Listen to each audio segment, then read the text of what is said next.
Birçok Kürdistan ili gibi Hakkari'de de zulmün, zorbalığın haddi hesabı yok. Belediyelerimize el koydular. İşte Hakkari'nin belediye eş başkanı sevgili Cihan Karaman şu anda cezaevinde. Normalde cezaevinde olması için hiçbir sebep yok. Emin olun, birlikte bunu başaracağız. Sizlere güveniyoruz. Halkımıza güveniyoruz. Bizi hiçbir zaman her türlü zulme, zorbalığa, faşizme, tek adam rejimine karşı bu halk hiçbir zaman ve bundan sonra onların karşısında kafasını eğecek, diz çökecek. Saygılar falan saçlar. Şimdi de cezaevinden bir mektup gelmiş Hakkari halkına, onu okuyacağım. 7'den 70'e Nevroz alanını dolduran kahraman Cölebek halkını Nevroz ateşinin sıcaklığıyla selamlıyorum. Nevroz Prosper, Dilek Habiboğlu, Sincan Kapalı Kadın Cezaevi. Bele havanı, amen haji, jibo, akire kavay hasinkan, peyxistine, amen havanı khua davati kelaka agir bikin. Sen cemaati,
Şimdi de Hakkari İl Eş Başkanımız Lokman Özdemir'i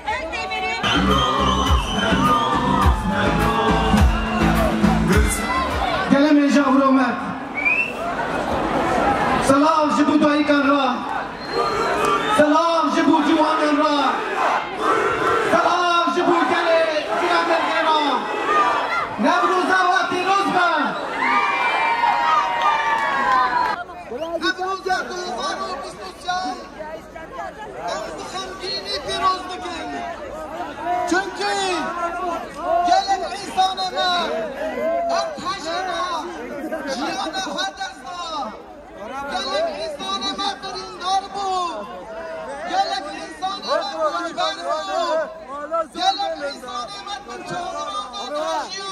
شباوية كي نمروز ما يصل كرخم كندر بازبيد يوازي بارتي البني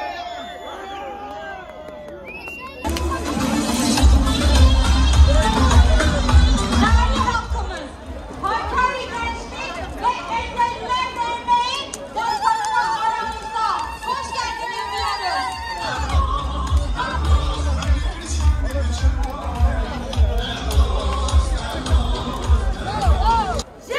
Şiyan, Azerbaycan! Şiyan, Azerbaycan!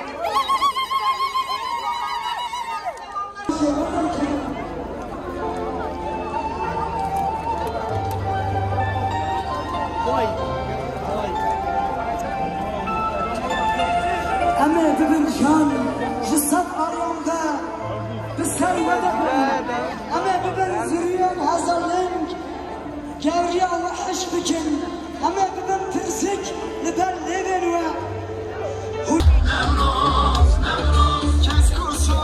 Yakın tarihimiz düşürülmüş bir halkın kendi özgücüyle yeniden ayağa kalkışının görkemli bir resmişine...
Listen